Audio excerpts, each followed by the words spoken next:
Hello दोस्तों, नमस्कार। स्वागत है आपका अपने यूट्यूब चैनल इलेक्ट्रिकल स्टडी में। जैसे कि दोस्तों इलेक्ट्रिकल से रिलेटेड हमारी लाइनमैन और एसएसए से रिलेटेड सीरीज चल रही थी। इसके दोस्तों हमने लगभग 12 पार्ट भी अपडेट कर दिए हैं। वो पार्ट आपने नहीं देखे तो उनकी अलग से प्ले लिस्ट बना दी है, वहाँ से जाके आप सारे के सारे पार्ट दोस्तों ज़रूर देख लें, क्योंकि उन पार्ट के अंदर दोस्तों लगभग हमने 500 से लेकर 600 क्वेश्चन पर वीडियो में अपडेट किए हैं। तो बहुत सारे अनटच लेवल के क्वेश्चन जो है वो अपडेट कर दिए गए हैं। काफ़ी सारे एग्जाम में पूछे जाने वाले क्वेश्चन दोस्तों वहाँ से आपके कवर होंगे।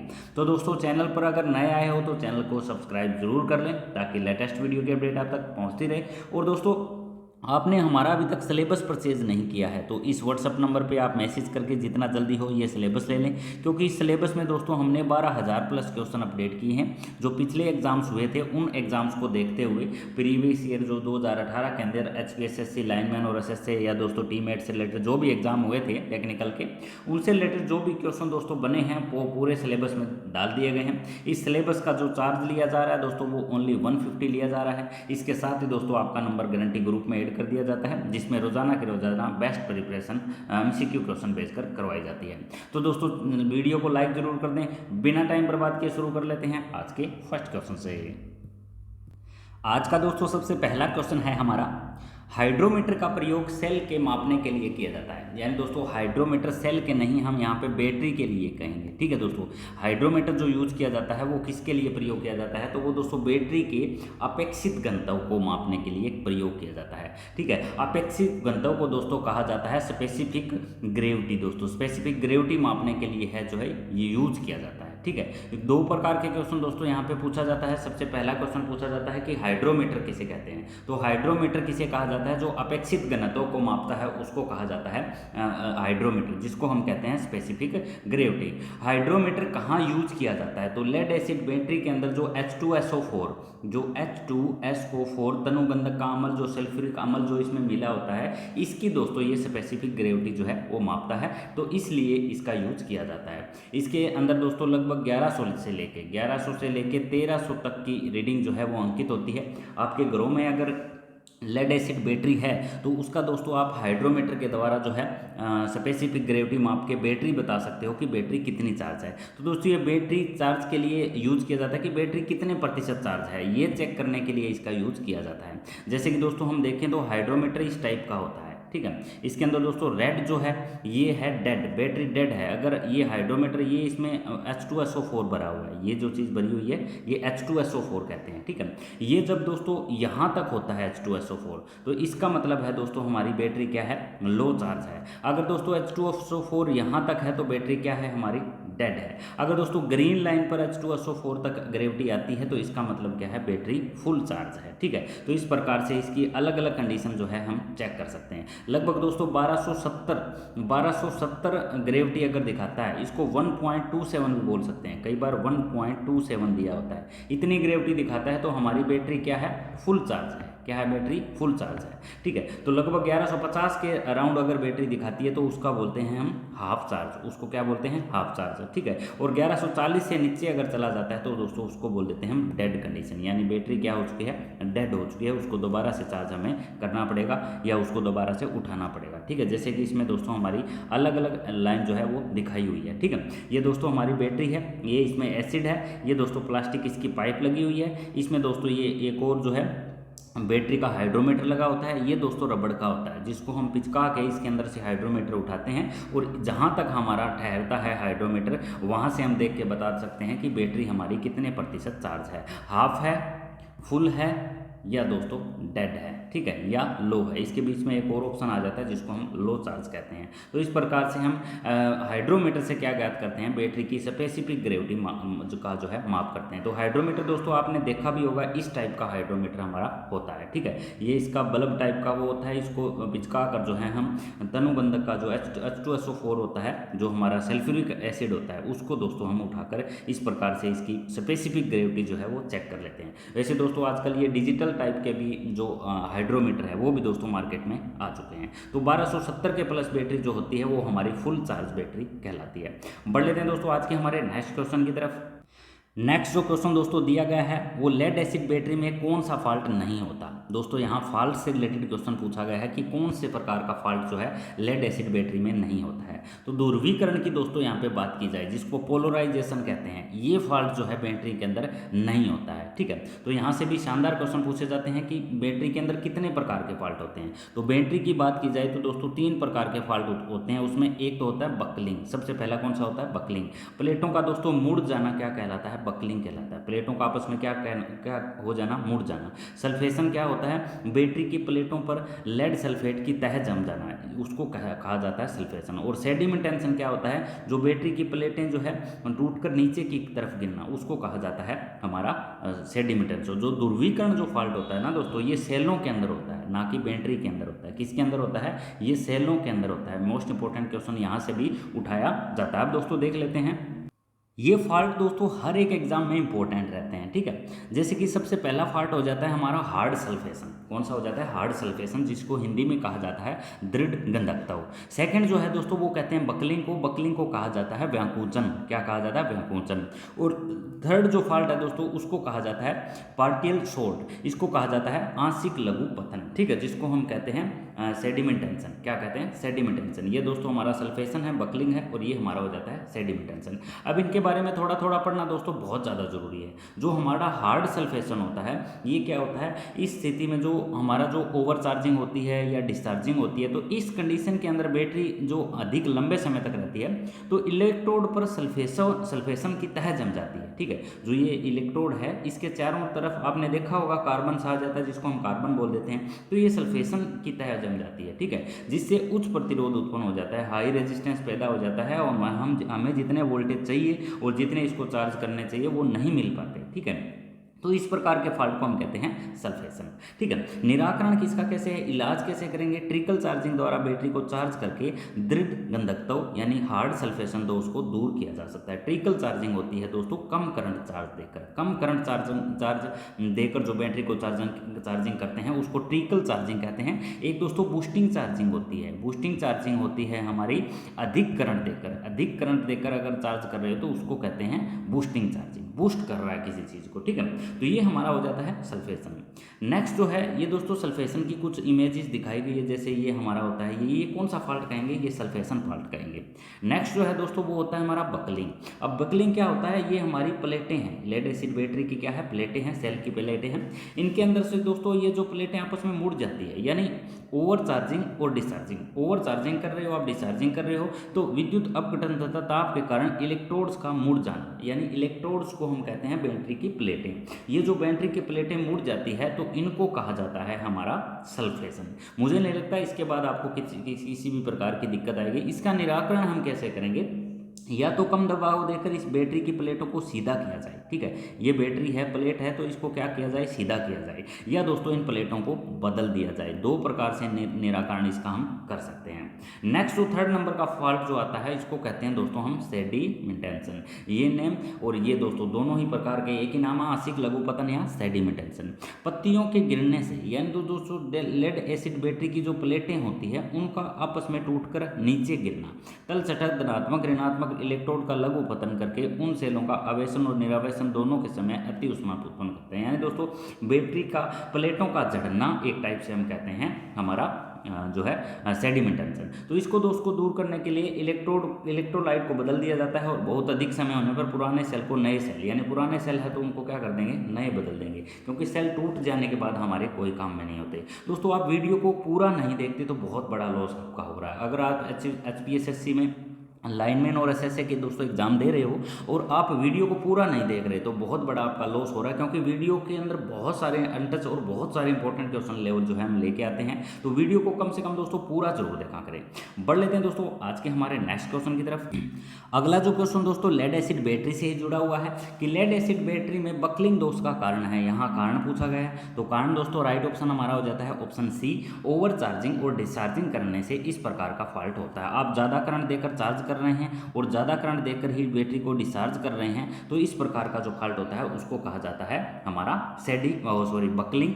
सेडिमेंटेशन क्या होता है, बैटरी की प्लेटों का टूट कर नीचे चढ़ना, और दोस्तों हमारा सल्फेशन क्या कहते हैं, जो टर्मिनल होते हैं उनके ऊपर सल्फेशन की तह जम जाना, उनको कहा जाता है हमारा जो है सल्फेशन का फॉल्ट। ठीक है, नेक्स्ट जो क्वेश्चन है दिया गया दोस्तों वो क्रीपिंग दोष से दिया गया है। ठीक है, क्रीपिंग एरर होता है हमारा जो इंडक्शन टाइप वाटमीटर होता है। कौन से टाइप का, इंडक्शन टाइप जो वाटमीटर होता है, इसमें हमारा क्रीपिंग फॉल्ट होता है। फॉल्ट दोस्तों वैसे बहुत फॉल्ट होते हैं, इसमें टेम्परेचर फॉल्ट होता है, इसमें दोस्तों फ्रिक्शन फॉल्ट होता है। ठीक है, कौन सा फॉल्ट का, फ्रिक्शन फॉल्ट होता है, इसमें दोस्तों वोल्टेज का एक फॉल्ट होता है। ठीक है, तो ये बहुत सारे का फॉल्ट जो है होते हैं, लेकिन सबसे ज़्यादा बार जो एग्जाम में पूछा जाता है और जो आपको पढ़ना है समझना है वो क्रीपिंग दोष को समझना है। ये फॉल्ट सबसे ज़्यादा बार एग्जाम में पूछा जाता है। तो ये दोस्तों हमारा जो एनर्जी मीटर होता है, जो घरों में लगा होता है, उस प्रकार के मीटर में, एनर्जी मीटर के अंदर ये क्रीपिंग फॉल्ट होता है। सबसे पहले दोस्तों एनर्जी मीटर का डायग्राम देखना हमें बहुत ज़्यादा जरूरी है कि एनर्जी मीटर होता क्या है। ठीक है, इसका इंटरनल डायग्राम क्या होता है।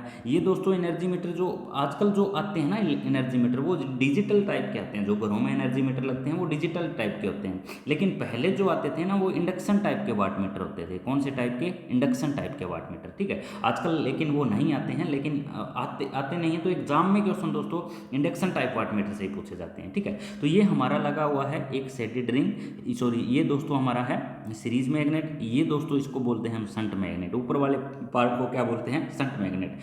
तो शंट मैग्नेट जो होता है दोस्तों इसके कनेक्शन किए जाते हैं पैरेलल में। कैसे किए जाते हैं, पैरेलल में। और जो सीरीज जो होता है हमारा, इसके किए जाते हैं कनेक्शन सीरीज में। जैसे कि आपको दिख भी रहे होंगे ये सीरीज में है, और ऊपर वाला जो है ये दोस्तों हमारा कैसे है, पैरेलल में जुड़ा हुआ है। ठीक है, तो ये जो इसमें जो वाइंडिंग की जाती है जो हमारा शंट मैग्नेट है, तो इसमें पतला तार और अधिक टर्न देकर वाइंडिंग की जाती है। पतला तार और अधिक टर्न। और जो सीरीज होता है इसके अंदर दोस्तों मोटा तार और कम टर्न देकर वाइंडिंग की जाती है। तो दोस्तों इसके अंदर पूछा गया है क्रीपिंग, जो इसको हिंदी में जो कहा जाता है ना क्रीपिंग फॉल्ट को, सर्कन फॉल्ट कहा जाता है। क्या कहा जाता है, सर्कन फॉल्ट। ये सर्कन फॉल्ट क्या है, तो ये दोस्तों इसमें एक चकती होती है जो घूमती है, तो इसी को कंट्रोल करने के लिए सर्कन फॉल्ट यानी क्रीपिंग फॉल्ट जो है वो सुधारा जाता है। क्योंकि दोस्तों जब ये इसके ऊपर एक डिफ्लेक्टिंग फोर्स लगती है, ये चकती होती है। एक बार दोस्तों इस चकती को हम देख लेते हैं। ये देखो इस प्रकार की ये चकती होती है। ठीक है, ये गोल होती है। ठीक है, जो मीटर के अंदर ऐसे बिल्कुल इस प्रकार से दिखाई गई है। तो ये चकती जब घूमती है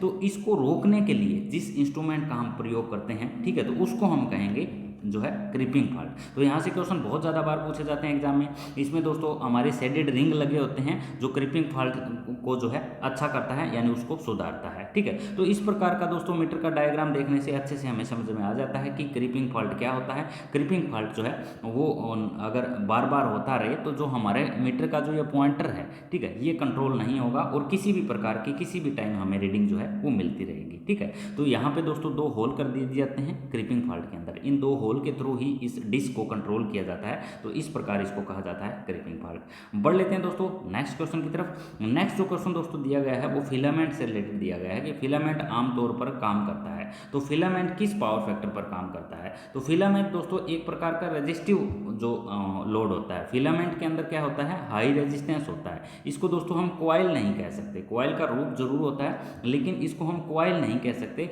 ये हमारा एक प्रकार का रेजिस्टिव लोड होता है। बल्ब के अंदर जो फिलामेंट लगा होता है वो किस प्रकार का लोड होता है, ये हमारा एक प्रकार का रेजिस्टिव लोड होता है। इसका पावर फैक्टर हमेशा क्या होता है, यूनिटी होता है। क्योंकि बल्ब जो होते हैं वो किस प्रकार के लोड में आते हैं, ये दोस्तों रेजिस्टिव लोड में आते हैं। किस प्रकार के लोड में, रेजिस्टिव लोड में। और रेजिस्टिव प्रकार के जो लोड होते हैं उनके अंदर पार्ट जो होता है वो होता है दोस्तों यूनिटी।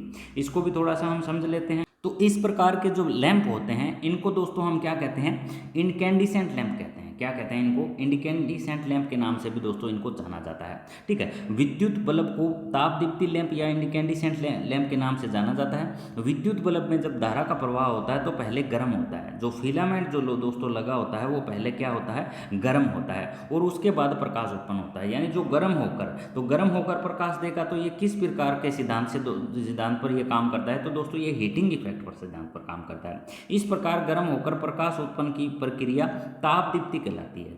ठीक है दोस्तों, क्या कहलाती है? ताप दीप्ति, हीटिंग इफेक्ट की दोस्तों यहाँ पे बात की जा रही है। तथा जो माध्यम या उपकरण विद्युत पाकर प्रकाश उत्पन्न करता है उसे विद्युत बल्ब यानी इनकैंडिसेंट लैंप जो है कहा जाता है। वेरी वेरी इंपॉर्टेंट है। इनकैंडिसेंट लैंप किस प्रिंसिपल पर काम करते हैं? तो दोस्तों ये हीटिंग इफेक्ट पर काम करते हैं। क्वेश्चन बहुत ज़्यादा बार पूछा जाता है। अब दोस्तों इसकी संरचना देखनी बहुत ज़्यादा जरूरी है। विद्युत बल्ब के आंतरिक भाग में दो मोटे तार लगे होते हैं, ठीक है। ये वाले जो तार कहते हैं ना, इनको दो मोटे तार कह ले, ये पिन के साथ यहाँ पे जुड़े होते हैं, ठीक है। इन मोटे तारों के ऊपर सिरों के बीच में टंगस्टन धातु का पतला सा तार सर्पिलाकार, इस तार की दोस्तों यहाँ पे बात की जा रही है, ठीक है। जो एक टाइप का किसका होता है? सर्पिलाकार होता है। इस टाइप से हम जो इसको कह सकते हैं, बना सकते हैं, ये जिसे तंतु फिलामेंट कहा जाता है। ये तंतु फिलामेंट दोस्तों किसका बना होता है? ये टंगस्टन का बना होता है। किसका? टंगस्टन का, ठीक है। इस टंगस्टन का क्या काम होता है? ये हाई टेम्परेचर को अपने अंदर क्या कर सकती है? सहन कर सकती है। जब तंतु में से धारा बहती है तो तंतु गर्म होकर प्रकाश देने लगता है। दोनों तार निचले सिरे पर इलेक्ट्रोड का कार्य करते हैं जिन्हें विद्युत के स्रोत से जोड़ा जाता है। इन्हीं दोनों तारों में धारा को जोड़कर उसमें विद्युत प्रवाह की जाती है और जब विद्युत प्रवाह पूरी हो जाती है तो टंगस्टन धातु, बात कर रहे थे ना दोस्तों हम टंगस्टन धातु की, तो टंगस्टन धातु का तार गर्म होकर इतना तेज चमकता है कि वो हमें रोशनी देने लगता है, ठीक है। तो इस प्रकार से इस इनकैंडिसेंट लैंप को समझना बहुत ज़्यादा जरूरी था, क्योंकि यहाँ से क्वेश्चन दोस्तों बहुत ज़्यादा बार एग्जाम में पूछे जाते हैं, ठीक है। बढ़ लेते हैं दोस्तों आज के हमारे नेक्स्ट क्वेश्चन की तरफ। केवीएल किस सिद्धांत पर काम करता है? केवीएल की बात की दोस्तों किरचॉफ के वोल्टेज लॉ की बात की गई। एक दोस्तों केवीएल है हमारा, एक दोस्तों हमारा केसीएल, ठीक है। ये है करंट का वोल्टेज का लॉ, ये है दोस्तों किरचॉफ का करंट लॉ। ये दोस्तों किस पर आधारित होता है? तो केवीएल जो होता है ना दोस्तों, ये ऊर्जा संरक्षण पर आधारित होता है। किस पर? ऊर्जा संरक्षण पर। अगर केसीएल पूछा जाए तो ये किस पर आधारित होता है? ये आवेश पर आधारित होता है। दोनों के दोनों क्वेश्चन दोस्तों बहुत ज़्यादा इंपॉर्टेंट है। केवीएल हमें क्या बताता है कि कोई भी जो वोल्टेज होते हैं वो क्या होते हैं? एक जंक्शन पॉइंट पर। इसके समझने के लिए इसकी हेल्प लेंगे। इसमें बताया गया है कि इस नियम के अनुसार किसी भी विद्युतीय नेटवर्क के किसी भी बंद परिपथ में, बंद परिपथ का मतलब होता है दोस्तों जिसके अंदर से इलेक्ट्रॉन फ्लो हो रहे हो, करंट क्या हो? गुजर रहा हो, ठीक है। सभी स्रोतों के विभव का बीजगणितीय, विभव को कहते हैं दोस्तों वोल्टेज, बीजगणितीय योग जो होता है सभी प्रतिरोधकों में होने वाले वोल्टेज ड्रॉप का योग शून्य होता है। यानी दोस्तों अप्लाइड वोल्टेज, पहले तो हम वोल्टेज अप्लाई कर रहे हैं, फिर दोस्तों मान लो उसके अंदर रेजिस्टेंस लगा होता है, तो इसके अंदर जितने वोल्टेज ड्रॉप कर रहे हैं, है ना, वो इसके क्या होते हैं? बराबर होते हैं। और इनका बीजगणितीय योग क्या होता है? शून्य होता है। इनका बीजगणितीय योग क्या होता है? जीरो होता है। यानी दोस्तों अप्लाइड वोल्टेज ड्रॉप के क्या होते हैं? बराबर होते हैं, ठीक है। जब मान लो 25 ये है तो 25 ये है, ठीक है। तो 25 इसमें से आ रहे हैं, 25 इसमें से जा रहे हैं, तो शेष तो जीरो ही बच रहा है ना। तो इस प्रकार से जो है इनका बीजगणितीय योग क्या होता है? जीरो होता है। और ये दोस्तों किस पर आधारित होते हैं? ये क्वेश्चन ज़्यादा बार एग्जाम में पूछा जाता है। तो इसका जो नियम जो होता है, ये हमारा जो वोल्टेज लॉ होता है,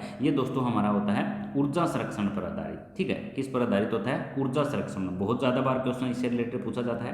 केसीएल के बाद दोस्तों केवीएल के बाद हम केसीएल की बात करें तो ये दोस्तों करंट से संबंधित हमारा नियम होता है। इसके अंदर क्या बताया गया है कि किसी भी सर्किट के अंदर, ठीक है, बाहर जाने वाले और अंदर आने वाले सभी पॉइंटों के बीजगणितीय योग क्या होता है? इसमें शून्य होता है। धाराओं का योग क्या होता है? बराबर होता है, ठीक है। तो ये हमारा हो जाता है केसीएल। केसीएल से रिलेटेड और केवीएल से रिलेटेड बहुत ज़्यादा बार क्वेश्चन पूछा जाता है। विद्युत परिपथ में बंद या जंक्शन पर आने वाली धाराओं का योग वहां से जाने वाली धाराओं के योग के क्या होता है? बराबर होता है। वेरी वेरी इंपॉर्टेंट है और मोस्ट इंपॉर्टेंट क्वेश्चन दोस्तों यहाँ से पूछा जाता है।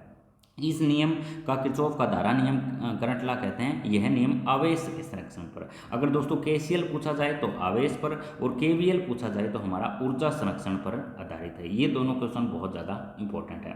बढ़ लेते हैं दोस्तों आज के हमारे नेक्स्ट क्वेश्चन की तरफ। नेक्स्ट है विद्युतीय लाइन में सबसे अच्छा सेफ्टी का उपाय माना जाता है। यानी दोस्तों विद्युतीय जो सिरोपरी लाइन जो होती है उसके अंदर सबसे अच्छा उपाय क्या माना जाता है? तो उसके अंदर जो सबसे अच्छा उपाय माना जाता है उसको दोस्तों अर्थिंग कहा जाता है। अर्थिंग करके दोस्तों आप वो जो सिरोपरी लाइनें होती है, जो बड़ी बड़ी लाइनें होती है, उनको दोस्तों आप बिल्कुल सेफ तरीके से जो है वोल्टेज को ट्रांसफर कर सकते हो। अर्थिंग दोस्तों उनको करना बहुत ज़्यादा जरूरी है। तो विद्युतीय लाइन में सबसे अच्छा सेफ्टी की हम बात करें तो ये क्या है? अर्थिंग है। क्योंकि दोस्तों एमसीबी नहीं है, फ्यूज नहीं है और ना ही दोस्तों हमारा है जो है ईएलसीबी दोस्तों इसी के अंदर आता है। तो ईएलसीबी इसका यूज अच्छा नहीं है। सबसे बेस्ट मानी जाती है अर्थिंग को। नेक्स्ट जो क्वेश्चन दोस्तों दिया गया है वो दिया गया है कि निम्नलिखित में से किसे मापने के लिए मेगर का प्रयोग किया जाता है। तो मेगर का क्वेश्चन दोस्तों हम कल कर चुके हैं, उच्च प्रतिरोध। ठीक है, ये क्वेश्चन दोस्तों बार बार इसलिए आ रहे हैं क्योंकि ये कॉम्पिटिटिव एग्जाम में बार बार पूछे गए हैं। ठीक है, उच्च प्रतिरोध हाई रेजिस्टेंस मापने के लिए दोस्तों इसका यूज किया जाता है। एक दोस्तों रेजिस्टेंस निकालने के फार्मूले आपको पता होना बहुत ज़्यादा जरूरी है। रेजिस्टेंस निकालने के लिए वीआईपी नेम दोस्तों याद रखना है, और वीआईपी को एक्सप्लेन करते हैं तो हमारा वीआईपी और वीआईपी इस प्रकार से इसको एक्सप्लेन करके हम तीनों के तीनों फार्मूले लिख सकते हैं। ठीक है, वीआईपी नीचे से लिखना है, फिर ऊपर से स्टार्ट करके फिर नीचे जाना है। वीआईपी आई का स्क्वायर लगाना है और वी का स्क्वायर लगाना है। ये दोस्तों हमारे रेजिस्टेंस निकालने के सारे फार्मूले हो जाते हैं। तो रेजिस्टेंस और सभी के सभी पावर निकालने के, जैसे हम पावर की बात करें, करंट की बात करें, रेजिस्टेंस की बात करें, वोल्टेज की बात करें, इन सभी के निकालने के फार्मूले एक बेसिक ट्रिक के साथ मैं आपको करवाऊंगा। उस ट्रिक के साथ दोस्तों आप सारे के सारे क्वेश्चन बिल्कुल आसानी से कर लोगे।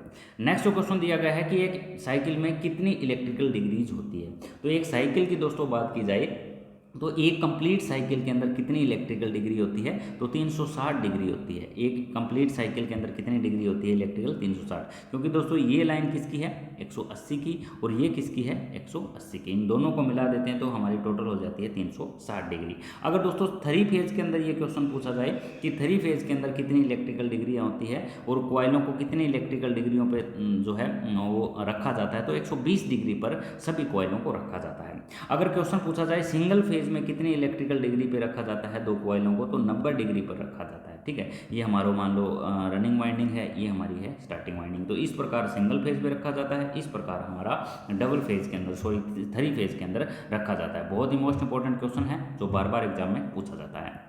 नेक्स्ट क्वेश्चन है, यदि पोलों की संख्या 4 है और 300 आरपीएम की गति है तो सिंक्रोनस मोटर की आवृत्ति क्या होगी। यहाँ फ्रीक्वेंसी की दोस्तों बात की गई है। ठीक है, फ्रीक्वेंसी निकालने के लिए दोस्तों उसका फॉर्मूला पता होना बहुत ज़्यादा जरूरी है। ठीक है, सबसे पहले हम लिखेंगे सिंक्रोनस स्पीड निकालने का क्या फार्मूला होता है। तो सिंक्रोनस स्पीड निकालने का फार्मूला जो होता है वो होता है दोस्तों 120 जो स्थिरांक होता है गुना में एफ बटे में पी हो जाता है। अब इसी से हम सारे के सारे फार्मूले दोस्तों बना सकते हैं। अब फ्रीक्वेंसी हमें क्या है, नहीं दी हुई, पोल दिए हुए हैं और हमारी स्पीड दी हुई है। ठीक है, तो इस कंडीशन में दोस्तों हम क्या करेंगे, ये पोल इस बराबर के निशान को क्रॉस करके जाएंगे तो ये इस साइड चले जाएंगे, ये 120 इस क्रॉस निशान करके इक्वल का क्रॉस करके जाएगा तो ये नीचे की तरफ आ जाएगा। फ्रीक्वेंसी दोस्तों हमारी यही रह जाएगी। तो फ्रीक्वेंसी का फार्मूला क्या बन जाता है दोस्तों, एन गुना में पी बाय में दोस्तों आ जाता है 120। अब एन कितने दिए हुए हैं, एन का मतलब दोस्तों स्पीड दी हुई है हमारी 300, और दोस्तों पोल कितने दिए हुए हैं हमारे 4, और हमारी जो है 120 क्या है, स्थिरांक है। तो दोस्तों इसको जब हम सॉर्ट आउट कर लेंगे तो ये हमारा आ जाएगा 10 हर्ट्ज। तो इस प्रकार यदि पोलों की संख्या 4 है और 300 आरपीएम की गति है तो सिंक्रोनस जनरेटर की आवृत्ति जो होगी, फ्रीक्वेंसी जो होगी वो होगी 10 हर्ट्ज। ठीक है, तो इस प्रकार से आप आसानी से, बिल्कुल आसान तरीके से निकाल सकते हो। आपको सिर्फ एन निकालने का फार्मूला पता होना चाहिए, 120 गुना में एफ बाय में पी। ठीक है, अब मान लो आपको फ्रीक्वेंसी मान लो पोल निकालने हैं आपको। ठीक है, तो पोल निकालने के लिए दोस्तों ये दोनों के दोनों यहाँ से हम गायब कर देंगे तो यहाँ 1 रह जाएगा, तो 120 गुना में एफ आ जाएगा। अब दोनों को दोस्तों उल्टा कर देंगे तो पी निकालने का फार्मूला हो जाएगा 120 गुना में एफ बटे में आ जाएगा हमारा एन। तो ये हमारा पी निकालने का फार्मूला हो जाता है। तो पी का मतलब होता है दोस्तों पोल। ठीक है, तो किसी भी तरीके से आप आसानी के साथ, अब मान लो इस क्वेश्चन के अंदर, इसी क्वेश्चन की दोस्तों मैं बात करूं तो पोल नहीं दिए हुए, पोल कितने हैं 4 लेकिन दिए नहीं हुए, फ्रीक्वेंसी दी गई है कितनी है 10 हर्ट्ज, और आरपीएम कितने दिए हुए हैं 300 आरपीएम दिए हुए हैं। तो हमें मान लो पोल निकालने हैं, क्या निकालने हैं, पोल, लेकिन हमें पोल पता नहीं है। अब देखते हैं इसको क्रॉस चेक करके 4 पोल आते हैं या नहीं, देखिए कैसे निकालेंगे। ठीक है, एन यहीं रख देते हैं, वही फार्मूला याद करना है, सिर्फ एक फार्मूला आपको याद करना है, बाकी फार्मूले अपने आप बन जाएंगे। ठीक है, तो 120 बाय में हो जाता है हमारा पी, गुना में हो जाता है एफ, तो हमें क्या निकालना है, पोल। ठीक है, तो 120 एफ ये इसके डाउन में ले आएंगे, गुना में एफ आ जाएगा। अब यहाँ कुछ भी नहीं तो क्या बचा 1। ठीक है, तो पी को हम ऊपर लेके जाएंगे तो ये सारी स्टेटमेंट भी ऊपर नीचे हो जाएगी। तो 120 गुना में एफ कितना दिया हुआ है, ठीक है, ये हमारा आ जाता है एन। अब 120 तो है ही हमारा, इसमें दोस्तों हम फ्रीक्वेंसी लिख देते हैं 50, और एन कितना दिया हुआ है हमारा 300, तो इसको दोस्तों हम काट देते हैं। ठीक है, ये हमारा हो जाता है 3 चौके 12। ठीक है, तो इसको जब हम नोट आउट करेंगे, कहीं ना कहीं दोस्तों इसमें हम मिस्टेक कर रहे हैं, एक बार दोबारा से देखते हैं। सॉरी, हमने फ्रीक्वेंसी को 50 ले लिया था दोस्तों। क्या ले लिया था? फ्रीक्वेंसी को 50। इसको एक बार दोबारा करके देखते हैं, क्योंकि फ्रीक्वेंसी हमने कितनी लेनी थी? 10 लेनी थी। फ्रीक्वेंसी कितनी दी हुई थी? 10 दी हुई थी, ठीक है। तो हमें फ्रीक्वेंसी लेनी है 50, ठीक है। तो ये हमारा आ जाएगा 120 गुना में एफ, और ये फार्मूला जो बन जाएगा वो बन जाएगा 120 गुना में एफ बाई में हमारा हो जाएगा एन। तो 120 दोस्तों हमारा दिया हुआ है, फ्रीक्वेंसी 10 है और 300 क्या है? हमारे आरपीएम है। तो इसको दोस्तों हम सॉर्ट आउट करेंगे तो हमारे 4 पोल आ जाएंगे। कितने पोल आ जाएंगे? 4। पहले हम फ्रीक्वेंसी कितनी उठा ली थी? हम 50 उठा ली थी, लेकिन फ्रीक्वेंसी कितनी दी हुई है? 10 दी हुई। तो इस प्रकार से ऐसी स्टेटमेंट को आप बिल्कुल आसान तरीके से कर सकते हो। नेक्स्ट जो क्वेश्चन दोस्तों दिया गया है बहुत अच्छे लेवल का है। 4 100 वाट के बल्ब 200 वोल्ट की सप्लाई के लाइन के समानांतर में, यानी दोस्तों पैरेलल में लगे हुए हैं। पैरेलल का मतलब क्या होता है? ये हमारा होता है पैरेलल, ठीक है। पैरेलल में लगे हुए हैं सभी के सभी बल्ब, ठीक है। 4 बल्ब ये हमारे कंप्लीट हो जाते हैं, ठीक है। इस प्रकार से बल्ब का सिंबल होता है। तो अगर एक बल्ब फ्यूज हो जाए, मान लो दोस्तों ये बल्ब क्या हो गया? आपस में फ्यूज हो गया, ब्लैक हो गया, फ्यूज हो गया, खराब हो गया, तो क्या कंडीशन रहेगी?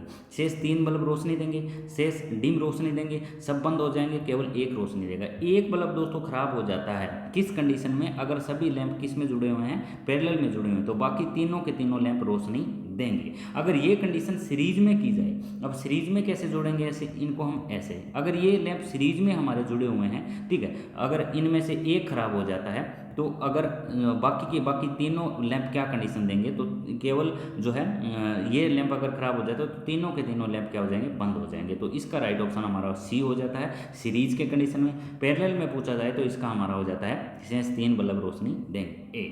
नेक्स्ट क्वेश्चन दोस्तों दिया हुआ है कि जब हीटर का तार टूटा तार को जोड़कर हम पुनः हीटर को चला लेते हैं, ठीक है, तो एनर्जी लेगा, पहले से एनर्जी ज़्यादा लेगा, कम लेगा, ये क्वेश्चन पूछा गया है। तो मान लो दोस्तों हीटर का कोई एलिमेंट है, वो क्या हो गया? क्रैक हो गया, कहीं से टूट गया, ठीक है। टूटने के बाद उसको हमने जोड़ के दोबारा चला दिया, ठीक है। यहाँ से ब्रेक हुआ और ब्रेक होने के बाद दोस्तों उसको तोड़कर दोबारा चला दिया, तो एनर्जी की बात की गई है। तो वो एनर्जी क्या लेगा?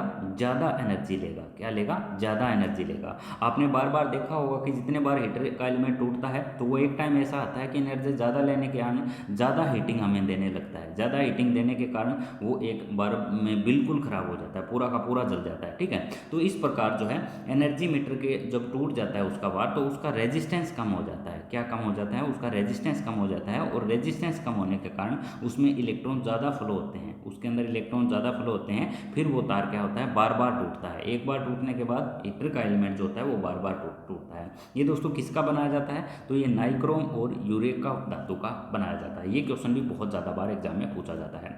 ट्रांसफार्मर में रेडिएटर लगाने का क्या उद्देश्य होता है?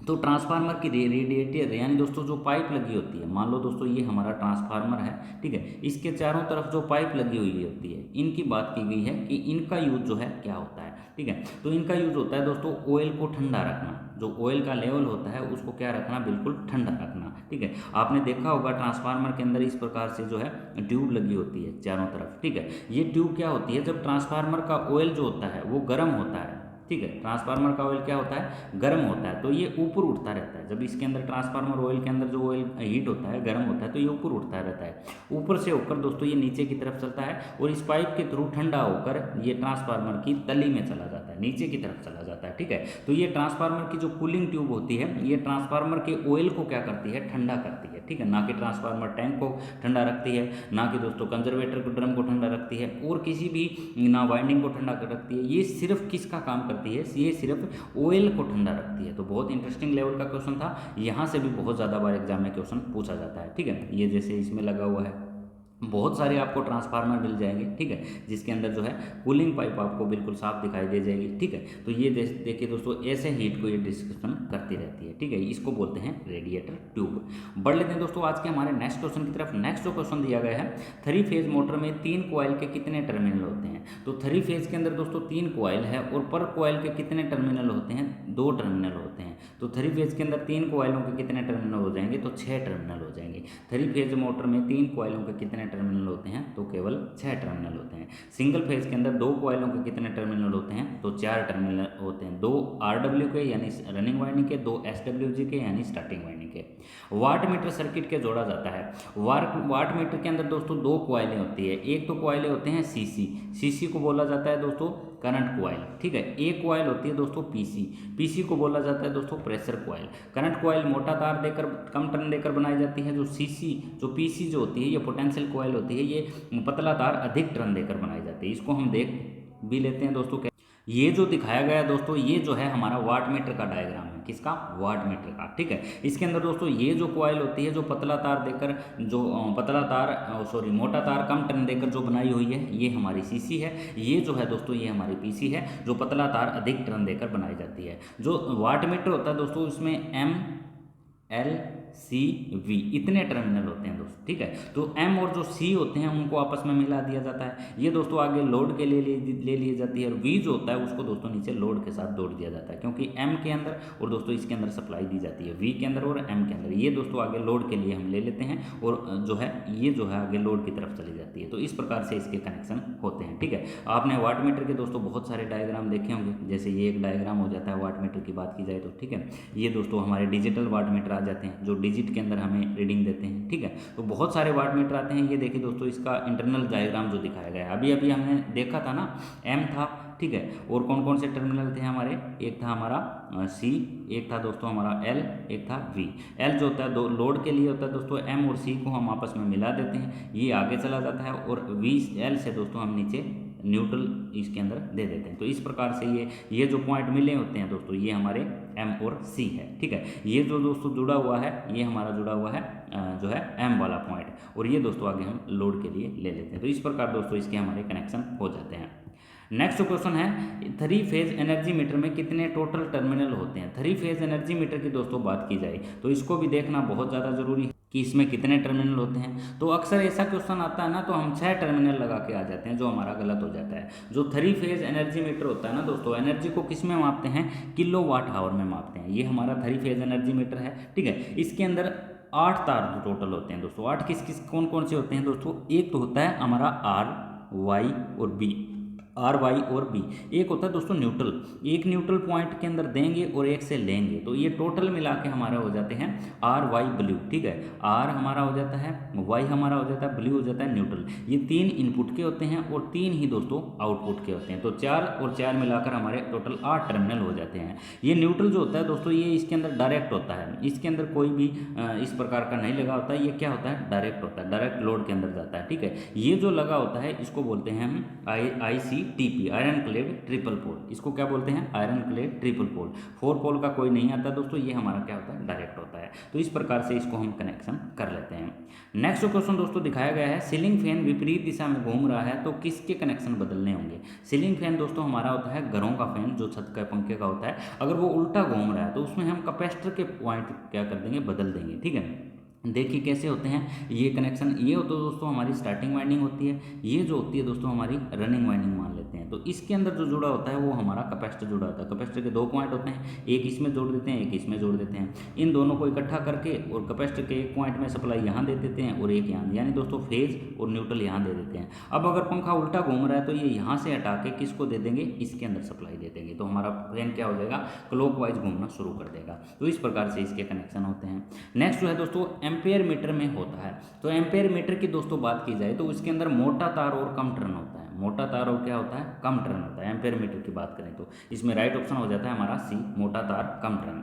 नेक्स्ट क्वेश्चन दोस्तों दिखाया गया है, यदि ट्रांसफार्मर की प्राइमरी साइड 50 हर्ट्ज की फ्रीक्वेंसी है और स्टेप अप प्रकार का ट्रांसफार्मर है। ट्रांसफार्मर किस प्रकार का है? Step up. तो सेकेंडरी साइड आवृत्ति होगी, फ्रीक्वेंसी की दोस्तों बात की गई है, ठीक है। तो अगर ट्रांसफार्मर चाहे किसी भी प्रकार का हो, ट्रांसफार्मर के अंदर हम क्या डेफिनेशन पढ़ते हैं?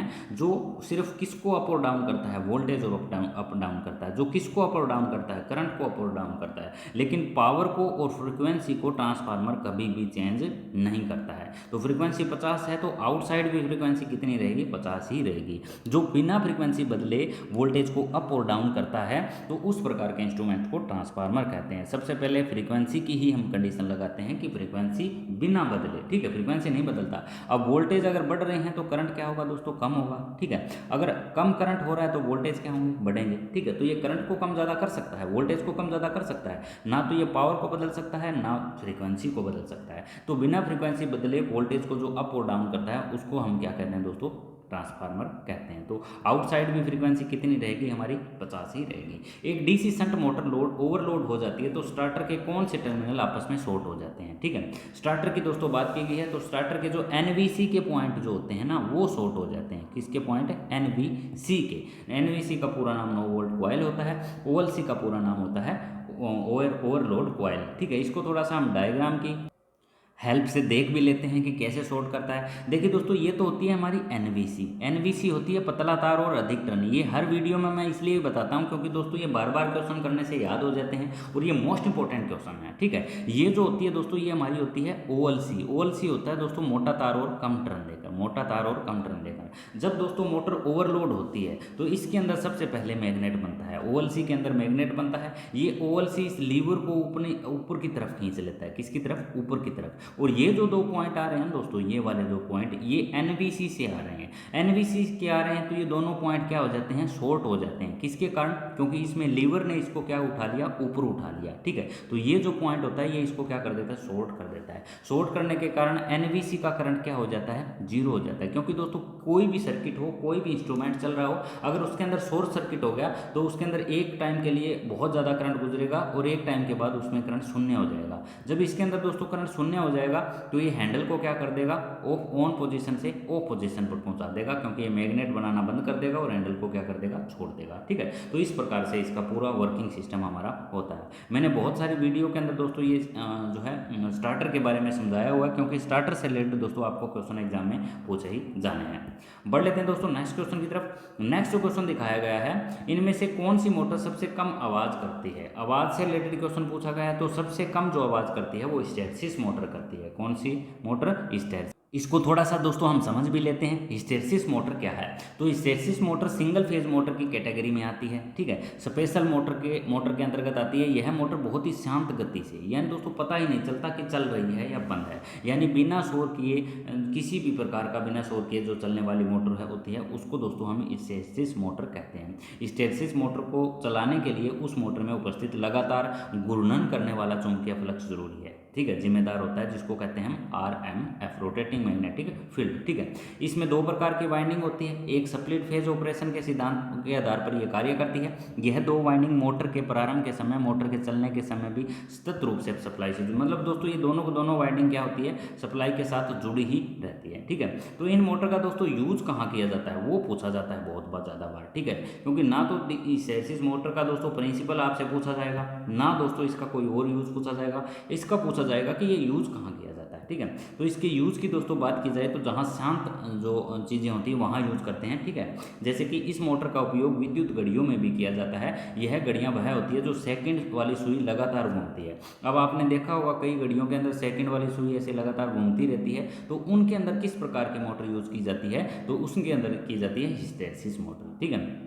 व्यापारिक मोटर यानी दोस्तों प्राय व्यापारिक हिस्टैरिसीस मोटर दो ध्रुव वाली होती है, जिसमें इनकी स्पीड 50 हर्ट्ज 3000 RPM तक होती है। इसको घड़ियों में प्रयोग करने के लिए बहुत सारे गियर प्रणालियों का उपयोग करके गति को कम किया जाता है, यानी गति को भी दोस्तों इसके अंदर क्या किया जाता है, कंट्रोल किया जाता है। इसके अलावा दोस्तों इनका यूज जो किया जाता है वो हेयर ड्रायर के अंदर एक मोटर होती है छोटी सी, उसके अंदर भी यूज़ करते हैं। और छोटे मोटे जो इंस्ट्रूमेंट होते हैं उन सभी जगह के अंदर इनका यूज, इस प्रकार की मोटर का यूज किया जाता है। इसका डायग्राम दोस्तों इसका ऐसा होता है, ठीक है। ये आपने मोटर देखी होगी जो घड़ियों के अंदर यूज करते हैं, ठीक है, बिल्कुल छोटी सी मोटर होती है, ठीक है। तो इस प्रकार का इसका हमारा डायग्राम होता है हिस्टैरिसीस मोटर का, ठीक है। बढ़ लेते हैं दोस्तों आज के हमारे नेक्स्ट क्वेश्चन की तरफ। नेक्स्ट जो क्वेश्चन दोस्तों दिया गया है, सोडियम वेपर लैंप का स्विच ऑन करने के लगभग कितने मिनट बाद लैंप पीला प्रकाश देता है, यानी पीले रंग का प्रकाश। सबसे पहले जो देता है दोस्तों वो हल्का गुलाबी रंग का प्रकाश देता है। उसके दोस्तों 2 से 5 मिनट के बाद, इतना टाइम दोस्तों ये ले लेता है पीले रंग की रोशनी देने के लिए।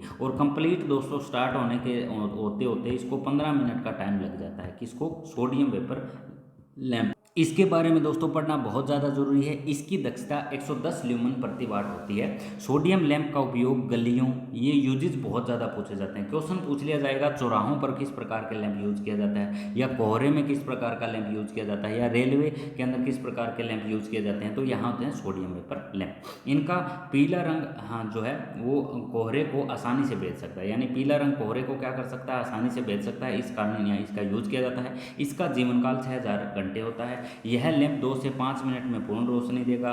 इसमें हाई लीकेज रिएक्टेंस ट्रांसफार्मर लगा होता है जो धारा को सीमा में रखता है, यानी करंट को ज़्यादा बढ़ने नहीं देता, वह वोल्टेज को घटा देता है। वर्तमान में high pressure sodium vapour lamp का अधिक प्रयोग किया जाता है, high pressure mercury vapour lamp, ठीक है, high pressure sodium vapour lamp, sorry H, high pressure sodium vapour lamp, इसकी फुल फॉर्म एग्जाम में क्वेश्चन पूछा जा सकता है, ठीक है, high pressure sodium vapour lamp, इसकी फुल फॉर्म हो सकता है शॉर्टकट में एग्जाम में दिया जाए। इसका डायग्राम दोस्तों मैं पहले भी कई बार दिखा चुका हूं। इसमें 2 प्रकार की ट्यूब होती है, शुरू होने में ये दोस्तों 15 मिनट का लग जाता है। इसकी ट्रांसफार्मर की काफ़ी कॉस्ट जो है होती है, यानी इसमें जो ट्रांसफार्मर जो होते हैं वो काफ़ी महंगे ट्रांसफार्मर लगाए जाते हैं, ये दोस्तों इसमें दिखाया गया है, ठीक है।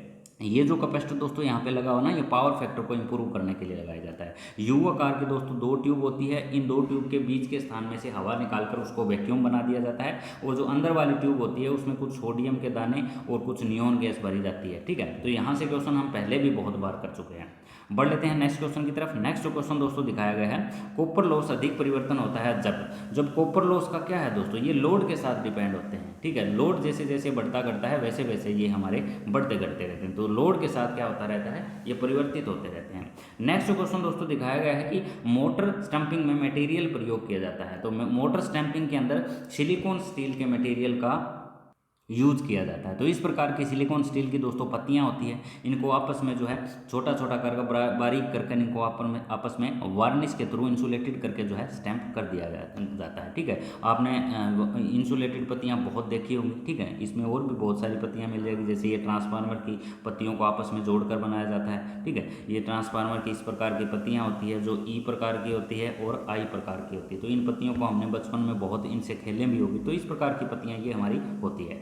बढ़ लेते हैं नेक्स्ट क्वेश्चन दोस्तों दिया गया है, किसी सूचक यंत्र में सूचक को चलाने के लिए आवश्यक बल है, यानी दोस्तों कोई भी इनकैंडिसेंट टाइप का जो लैंप जो इंस्ट्रूमेंट है, बल्ब है, सॉरी हमारा मीटर है, मीटर के अंदर जो है कितने प्रकार की बलों को आवश्यकता होती है, तो उसको चलाने के लिए जो है विक्षेपक बल, जिसको डिफ्लेक्टिंग टॉर्क कहते हैं, डिफ्लेक्टिंग टॉर्क की आवश्यकता होती है। उस जो हमारा पॉइंटर होता है मान लो, तो उसको आगे डिफ्लेक्ट करने के लिए किस फोर्स की जरूरत होती है, तो विक्षेपक बल की होती है, जिसको डिफ्लेक्टिंग टॉर्क कहते हैं। इसको कंट्रोल करने के लिए किस प्रकार के बल की यूज होती है, तो इसको नियंत्रक यानी कंट्रोलिंग फोर्स की जरूरत होती है, ठीक है। जो कंट्रोलिंग फोर्स होती है दोस्तों वो एडी करंट से भी की जाती है, वायु घर्षण से भी की जाती है, ठीक है। कंट्रोलिंग एक अलग चीज है दोस्तों, और इसके अंदर जो एक वाइब्रेशन पैदा हो जाती है, ठीक है, उसको कहते हैं डैम्पिंग बल। डैम्पिंग बल क्या होता है दोस्तों, मान लो ये दोस्तों हमारा मीटर है, पहले मीटर जो आते थे ना, ये पॉइंटर कंपन करता रहता था, क्या करता रहता था, कंपन करता रहता था, तो उसको दोस्तों क्या कहा जाता था, डैम्पिंग कहा जाता था, ठीक है, डैम्पिंग बल इसको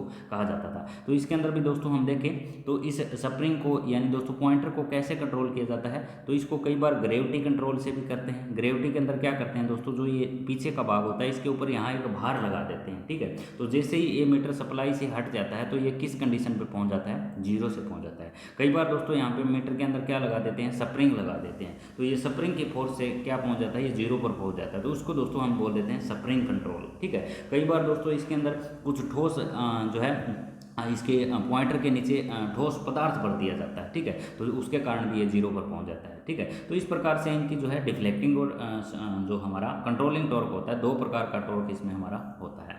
बढ़ लेते हैं दोस्तों नेक्स्ट क्वेश्चन की तरफ। नेक्स्ट क्वेश्चन है 3000 आरपीएम से अधिक गति जो के लिए जो मशीनें प्रयोग होती है वो कौन सी होती है, तो वो दोस्तों हमारी यूनिवर्सल मोटर होती है। किस प्रकार की मोटर होती है, यूनिवर्सल मोटर। यूनिवर्सल मोटर जो होती है वो एसी और डीसी दोनों पर काम करती है दोस्तों, ठीक है। जब 3000 आरपीएम से भी हमारा काम ना चले और उससे भी ज़्यादा आरपीएम की जरूरत पड़े, तो इस प्रकार की जो मोटर होती है उसको यूनिवर्सल मोटर कहा जाता है। यूनिवर्सल मोटर दोस्तों एसी और डीसी दोनों पर काम करती है, इसको सीरीज मोटर भी कहते हैं। डीसी एसी पर कार्य करने की वजह से यूनिवर्सल मोटर कहा जाता है, क्योंकि इसकी फील्ड वाइंडिंग और आर्मेचर वाइंडिंग दोनों आपस में सीरीज में जुड़े होते हैं, ठीक है। इसका स्टार्टिंग टार्क बहुत उच्च होता है, ज़्यादा स्टार्टिंग टार्क होने की वजह से इस मोटर का उपयोग इलेक्ट्रिकल ड्राइव में किया जाता है, ठीक है। यूनिवर्सल मोटर एसी की तुलना में डीसी सप्लाई पर ज़्यादा तेज़ गति से चलती है, यानी दोस्तों एसी की सप्लाई तुलना में डीसी सप्लाई की बात करें तो उसकी तुलना में ये डीसी सप्लाई पर ज़्यादा तेज़ गति से चलती है।